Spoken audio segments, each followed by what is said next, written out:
KZ Guy 2 here again, No Nonsense Know How. Today with some tips, tricks, and thoughts on how to take old solid core copper or aluminum house wiring like this stuff here and make wrench racks. Like these ones here, you can go super basic like that, step up to something like this. You can really let your mind run wild and create all sorts of nice things. This one here I think is my favorite. It's a 10 gauge. You can actually grab this with two hands and carry this anywhere you want. And pop the 21 out, no problem, drop it back in. Very easy to find what you're looking for. And something like these little stubbies here, you got your size on there, you can just grab that one hand, bring it to where you're going, and works pretty good.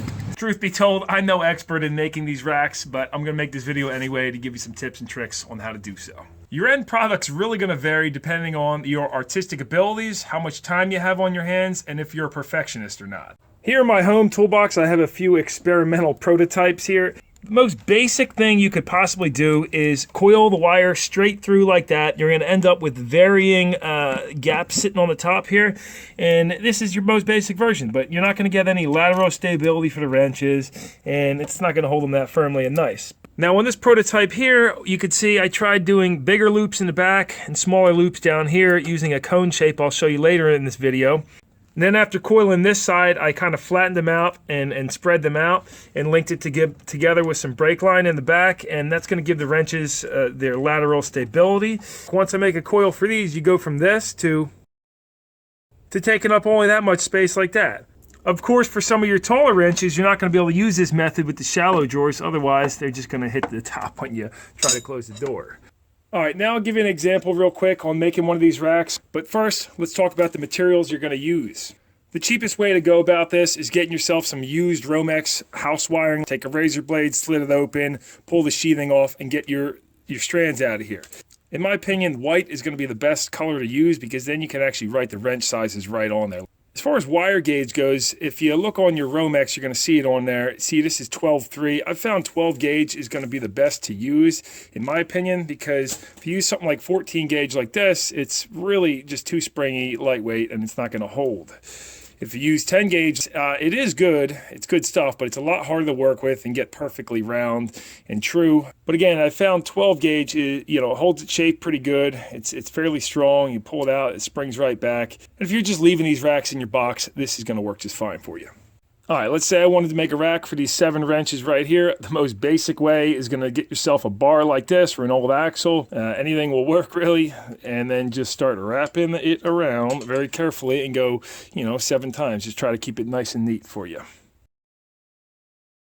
And when you're done, just snip that off, slide it off the rod. All right, now I like to always make a few extra coils on there in case you want to add another wrench, but then you just take it and you stretch this out. Make it a little bit bigger, those gaps, nice and even. Slip your wrenches in. And all done. Is it perfect? No. When you slip it back into the drawer, look at that. That took 2 seconds here. Nice space savings. But what if you're saying, hey Chris, that's sloppy looking. I want that tapered look. All right, well you're going to have to get yourself some cones like this or get creative. This is the way I went about doing it. I used a wood lathe. So the first measurement I took was my biggest wrench. And I go about 1/4 inch above that. That's how big I want my first loop to be. Then I go down to the last wrench with my dial caliper and I measure. Okay, see I'm using the end of this dial caliper as a measurement here. And I say, okay, I want it to be that high. And I measure the overall how long the stack of wrench is going to be. Then you get a piece of paper. You put the first measurement right here. The second one was right about here. This is another one I made before. And then you do your overall. And you connect all the dots together. And then I use this wood lathe right here to lathe out a nice cone. Not going to go into how to use the lathe right now because there's a million other videos of people who are really handy and really good with these things. Anyway, so once you have your cone, I drill the hole right here and you start it by slipping it in there. And then you just go ahead and wrap this around.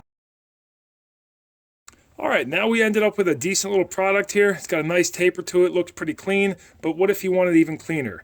That's when you're gonna go to the dual coils. So quite simply enough, you're gonna slide this coil down to this end, get it where you want it, and then you make a coil for the other side. And you're gonna combine the two together with either a piece of brake line, or if you're really artistic, you can actually make the thing out of one piece and use them together, but I haven't really got there yet. So now to make this other coil over here have that taper, if you take it And you just grab it like that, just like so. See this 12 gauge? It's real easy to work with. Doing this with the 10 gauge, not quite as easy. You end up with this. Again, you can link them together, and you're gonna have a nice rack when you're done. All right, I think by now, if you've watched this far, you get the point. Make sure to give it a thumbs up, comment, and maybe even give me a subscribe. Till next time, this is KZ Guy 2 here at No Nonsense Know How. I'll see you later.